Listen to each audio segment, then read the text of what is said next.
Everyone is talking about the ground war. Everyone is analyzing the missile exchanges, the drone swarms, the air defense interceptions. The major networks are running their usual graphics, Iron Dome statistics, strike maps, casualty figures. And all of that matters. I am not dismissing it. But while you were watching those graphics, something happened that the Israeli military has not fully explained, that American defense analysts are describing in private conversations as deeply alarming, and that changes the fundamental calculus of every future military engagement in this region for years to come. For 6 days, 6 consecutive days, Iran's electronic warfare systems appeared to have significantly degraded the operational effectiveness of Israeli reconnaissance satellites over the region. Not destroyed, not permanently disabled, but blinded, confused, rendered unreliable at the precise moment when reliable intelligence was most critical. I am looking at a series of reports from Jane's Defense Weekly, from Israeli defense publication Ma'ariv, from aviation and space tracking analysts at Harvard Center for Astrophysics who monitor orbital signatures, and what they collectively describe is not a minor technical anomaly. What they describe is a coordinated, sustained electronic warfare campaign that exploited specific vulnerabilities in low-orbit reconnaissance architecture that Western defense planners assumed, incorrectly, had already been addressed. In the next 20 minutes, I am going to walk you through exactly what happened, why it matters far beyond this conflict, why Israel's vaunted technological superiority in space-based intelligence has been exposed as significantly more fragile than advertised, and what this means for you. Because this is not merely a story about satellites and signal jamming. This is a story about who controls information in the next war, wherever that war happens to be. Subscribe now if you have not already, because what we are about to cover is being actively discussed in defense ministries from Washington to Beijing, and you are not going to get this level of technical and strategic analysis on the major networks. This is exactly what this channel exists to provide. Let us start with the foundation, because you cannot understand what Iran did without understanding the architecture it attacked. Israel operates one of the most sophisticated space-based reconnaissance networks of any non-superpower in the world. The OFEC satellite series, with OFEC 16 and OFEC 17 as the current operational backbone, provides synthetic aperture radar imaging and electro-optical surveillance capability. These satellites operate in low Earth orbit, typically between 400 and 600 kilometers altitude, completing an orbital pass over the region approximately every 90 minutes. The resolution is classified, but open-source analysis based on published imagery suggests sub-half-meter capability, meaning objects the size of a small vehicle are distinguishable from space. In addition to the OFEC series, Israel has the Eros commercial satellite constellation and access through intelligence sharing agreements to American reconnaissance assets, including certain National Reconnaissance Office platforms, whose capabilities remain classified but whose existence is publicly acknowledged. To put the significance of this in perspective, during the 2006 Lebanon War, Israel lacked the real-time satellite intelligence it has today. Commanders were working with imagery that was hours old. By 2024, that gap had been largely closed. Israeli ground commanders in Gaza were receiving updated satellite imagery with delays measured in minutes, not hours. The system had become a genuine operational advantage. Now, what Iran has apparently done is identify the specific electromagnetic vulnerabilities in how those satellites receive uplink commands and transmit downlink data, and exploit those vulnerabilities at scale. According to technical analysis published by the Secure World Foundation and corroborated by signals intelligence researchers at the University of Texas Space Object Behavioral Sciences Group, the attack methodology appears to have combined ground-based jamming with what researchers describe as spoofing of the satellite navigation and timing signals upon which reconnaissance tasking depends. Subscribe if you are watching this and realizing that this level of technical specificity is not something you are getting from the standard coverage. Now let us talk about what Iran actually deployed and how it worked. Announcement number 1, Iran did not improvise this. This capability was years in development, and the 6-day degradation event was not an accident or a lucky shot. It was a planned operational deployment of a mature electronic warfare architecture. This is the part that changes everything, and I want you to stay with me through the technical details because the strategic implications on the other side of them are significant. Iran's electronic warfare program has roots going back to 2011, when Iranian forces brought down a RQ-17O Sentinel drone, a classified American stealth reconnaissance aircraft, largely intact in eastern Iran. At the time, American officials initially claimed it had malfunctioned. Iranian officials claimed they had spoofed its GPS navigation, convincing the aircraft's autopilot that it was landing at its home base when it was in fact landing in Iranian territory. Subsequent analysis by American technical experts, reported by Aviation Week and Space Technology, largely supported the Iranian account. The drone had been GPS spoofed. That was 2011. Iran has had 14 years since that moment to develop, refine, and scale electronic warfare capabilities built around that foundational insight. That sophisticated Western military technology, for all its complexity, depends on electromagnetic signals that can be manipulated. According to reporting by Defense News and confirmed by analysts at the International Institute for Strategic Studies, Iran has invested heavily in what it calls its passive defense and electronic warfare infrastructure, establishing the Electronic Warfare Research and Innovation Center under the Islamic Revolutionary Guard Corps in 2016, with a reported budget increase of over 340% between 2018 and 2023. The specific system, apparently deployed in the six-day satellite degradation event, is believed by Western analysts to be a next-generation evolution of the Qaher electronic warfare platform, enhanced with what Iranian military officials have publicly described. Would that be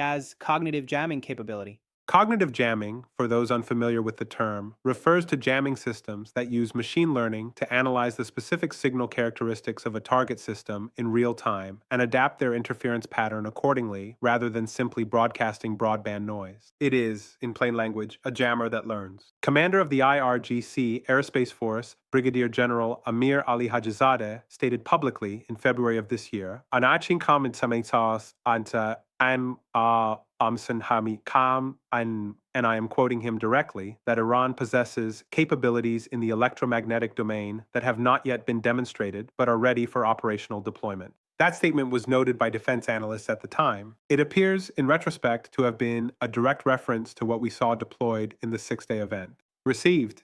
That is announcement number one. Iran's electronic warfare capability against satellite systems is not new, not improvised, and not at the limit of its development. This was a demonstration, not an exhaustion. Announcement number two. Israel knew it had a vulnerability, attempted to address it, and the Iranian system appears to have defeated those countermeasures. This is where it becomes genuinely uncomfortable for Western defense planners, and this is where you need to stay with me, because the implications extend far beyond Israel. Following the 2019 reports of GPS spoofing incidents over the eastern Mediterranean, incidents that caused hundreds of civilian aircraft to receive false position data, the Israeli military conducted an internal review of its satellite communication and navigation security protocols. This review, referenced in a 2021 Knesset Foreign Affairs and Defense Committee report that was partially declassified, resulted in an upgrade program for the OFEC series ground control stations and a hardening of the uplink encryption protocols. The assumption underlying that upgrade was that any adversary attempting to jam or spoof Israeli satellite communications would need to defeat the new encryption layer before they could meaningfully interfere with satellite operations. That assumption appears to have been incorrect, not because Iran broke the encryption. Breaking modern military-grade encryption in real time remains beyond any known capability, but because Iran apparently targeted a different layer of the system entirely. According to analysis published by Secure World Foundation senior researcher Brian Whedon, who has written extensively on the vulnerability of commercial and military satellite infrastructure, the attack surface for a sophisticated electronic warfare actor is not limited to the data link encryption.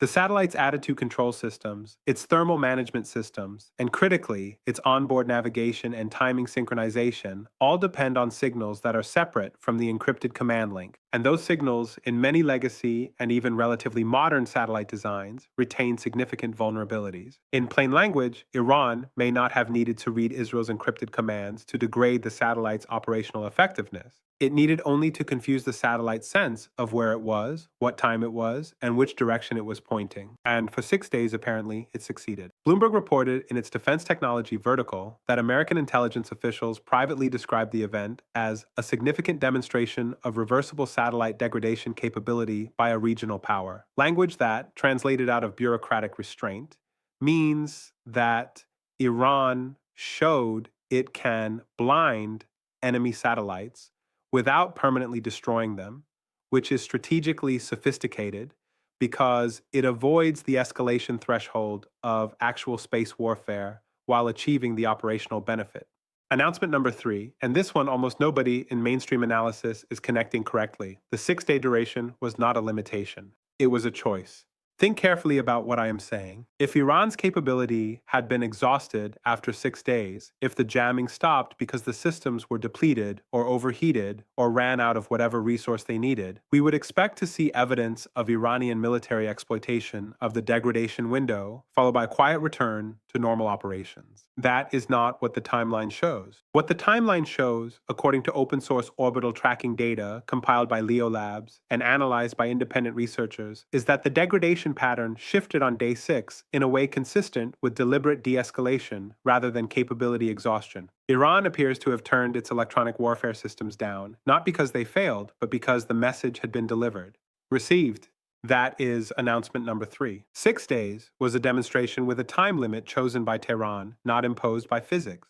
Now let us talk about what is really happening behind the headlines, because there are 2 stories playing out simultaneously, and most of the coverage you have seen is only telling you one of them. The story the mainstream media is telling is a technical story. Iran jammed some satellites, Israel is working on countermeasures, the intelligence gap is being filled by American assets, normal operations will resume. The subtext of that story is temporary inconvenience, situation managed, nothing fundamentally changed. That story is incomplete to the point of being misleading. The second story, the one that matters, is a strategic story about the balance of technological advantage in the Middle East, and it goes like this. For 3 decades, Israel's military doctrine has rested on a foundational assumption, technological superiority. Not numerical superiority. Israel has never had numerical superiority. Not geographic strategic depth. Israel has remarkably little of that. The doctrine rests on the assumption that Israeli intelligence, Israeli surveillance capability, Israeli situational awareness will always be superior to that of its adversaries. That superiority is what allows a small military to manage threats from multiple directions simultaneously. It is what makes preemptive strikes possible. It is, in the most literal sense, the nervous system of Israeli military power. What the 6-day satellite degradation event demonstrated is that this foundational assumption can now be challenged, not defeated permanently,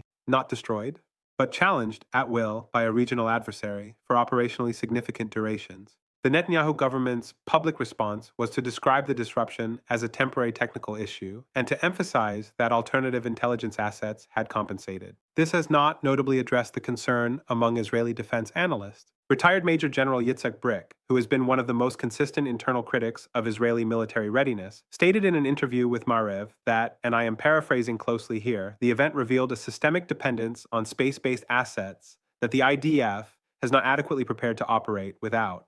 American officials, meanwhile, have been characteristically measured in public, while reportedly far more concerned in private. The chairman of the Joint Chiefs referenced the event obliquely in congressional testimony, describing the need for resilient and redundant space-based ISR architecture, an IKingChal on intelligence, surveillance, and reconnaissance as a priority investment area. When senior American military officials start using phrases like resilient and redundant in public testimony, what they are communicating to those who understand the language is that the current architecture is neither. And here is the part that connects to your daily life, because this is not an abstraction. The satellite systems being discussed are the same class of systems upon which GPS navigation depends, the same class of systems upon which financial transaction timing depends, the same class of systems upon which emergency response coordination in modern cities depends. When military analysts describe vulnerabilities in low-orbit satellite communication architecture, they are describing vulnerabilities in infrastructure that every person in a modern economy relies upon. The demonstration Iran conducted in a military context is a demonstration of a capability with a much broader potential application. That is not a reason for panic. It is a reason for clarity about what actually happened and what it means. This pattern of a seemingly inferior power neutralizing a superior power's dominant technological advantage through asymmetric means has repeated throughout history, and every time it repeats, the outcome follows a recognizable arc. Consider the Persian Wars and the strategic situation at the Battle of Salamis in 480 BC. The Persian Empire possessed overwhelming numerical naval superiority. By any conventional measure of fleet size, manpower, and resources, the outcome of a confrontation in open water should have been beyond question. The Greek alliance, led by the Athenian admiral Themistocles, understood that fighting on Persian terms, mekne andi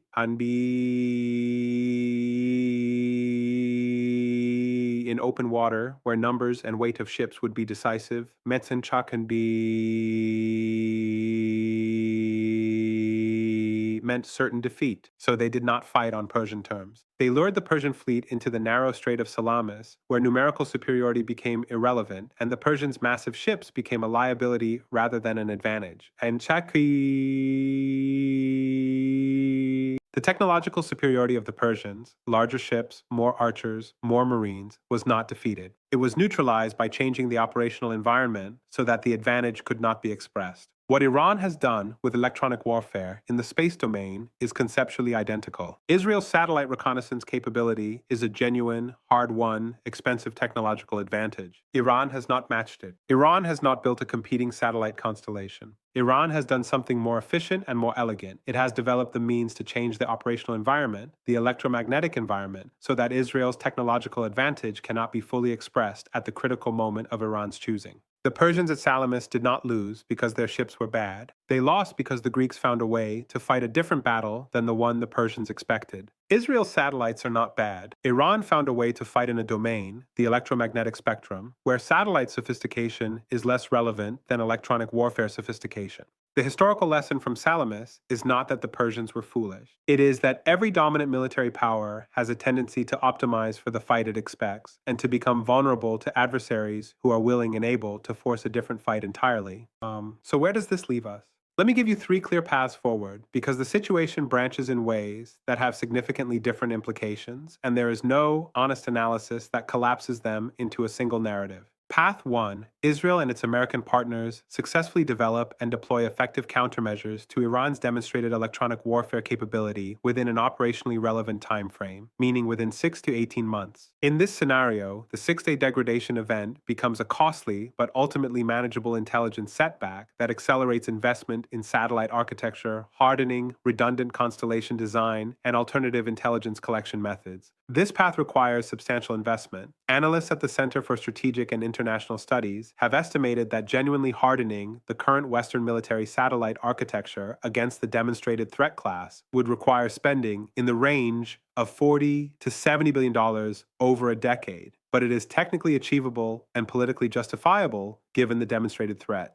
Path 2, the countermeasure development timeline, extends beyond the optimistic estimates, as defense acquisition programs historically tend to do, and Iran continues to develop and refine its electronic warfare capability faster than Western systems can be hardened. In this scenario, the 6-day event becomes not a warning that was heeded, but a preview of an operational capability that Iran employs at the next critical moment, a moment when the 6 days of blindness have consequences measured not in intelligence gaps, but in lives and strategic outcomes. This path is more consistent with historical patterns of defense acquisition timelines and adversary capability development, which is an uncomfortable thing to say, but is the honest analytical assessment. Path 3, and this is the one I want you to think hardest about, the strategic calculation in Tehran shifts. The purpose of demonstrating a capability is typically to change the behavior of the adversary without having to use that capability destructively. Iran demonstrated it can blind Israeli satellites. If that demonstration is sufficient to cause Israel to factor that vulnerability into its military planning, to become more cautious about operations that depend on uninterrupted space-based intelligence, then Iran has achieved a deterrent effect without ongoing escalation. In this path, the 6-day event represents the beginning of a new strategic equilibrium in which Iran's electronic warfare capability functions as a space-based deterrent, analogous to how its missile arsenal functions as a conventional deterrent.